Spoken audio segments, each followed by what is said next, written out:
Welcome to Dine Inspiration. Hit the like, share a comment, and subscribe to the channel to get new inspirations when I upload. I'm in my favorite city, Boston. I used to live in the Boston area for many years and try to get back whenever I can to visit friends and hit my favorite places. One of the best things about Boston is the restaurant scene. There is such variety, done at a high level and at relatively reasonable price points. Of course, you can get ultra fancy and pricey, but there's good food at every level, from cheap and quick to fine dining.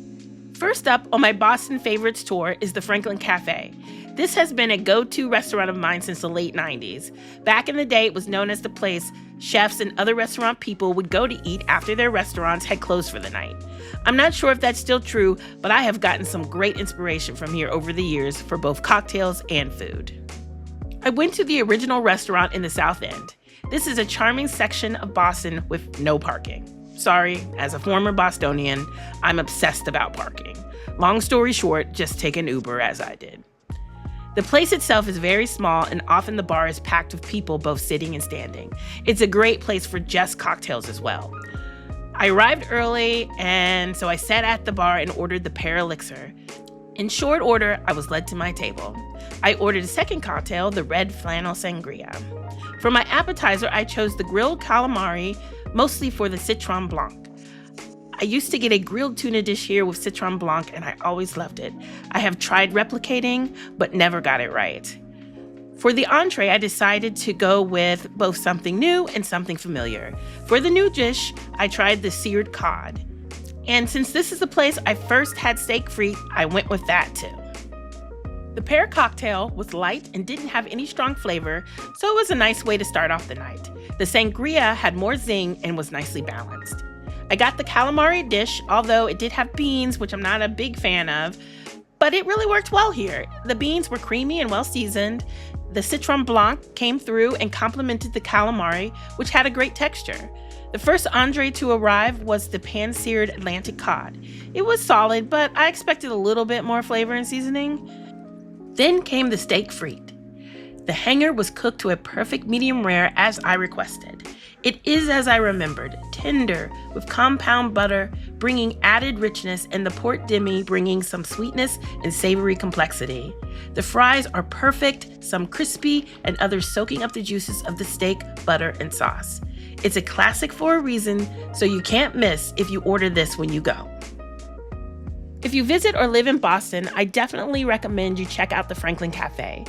The menu changes frequently, but they always have certain items like the steak frite on the menu. Thank you, Franklin Café, for introducing me to steak frite all those years ago.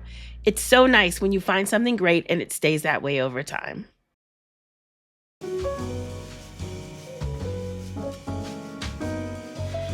On today's menu, what else but steak frite? This is so easy to do at home, and I found a great hanger steak that can take it up to another level.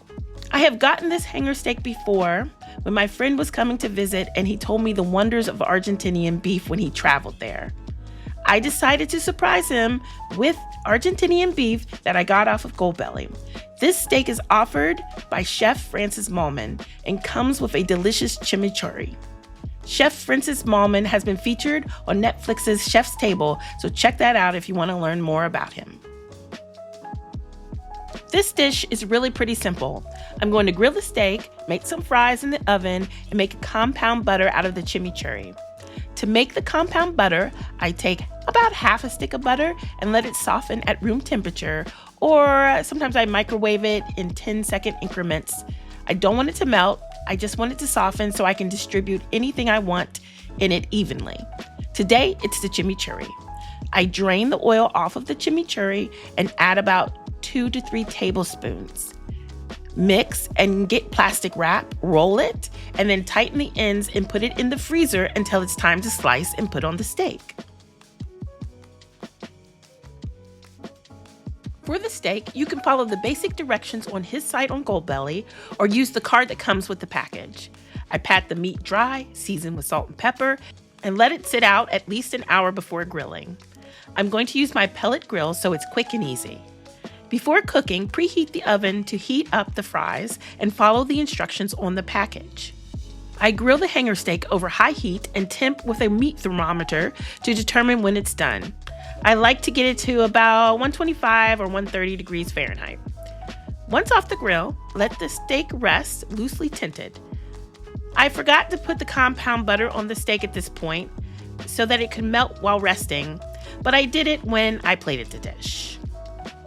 Once rested, plate the fries and put the steak on top and include all the juices. I added salad greens with a quick lemon dressing to cut through the richness. The hanger steak was medium rare and so tender. The meat tastes so fresh and has such great texture. This is my first time doing this with a chimichurri compound butter, and it turned out to be a flavorful mix of herbs, garlic, and peppers.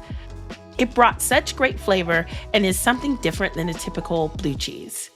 What other ideas do you have for a compound butter? Let me know in the comments. I hope you've discovered a new flavor inspiration. Until next time, remember, life's a banquet, so pull up a seat.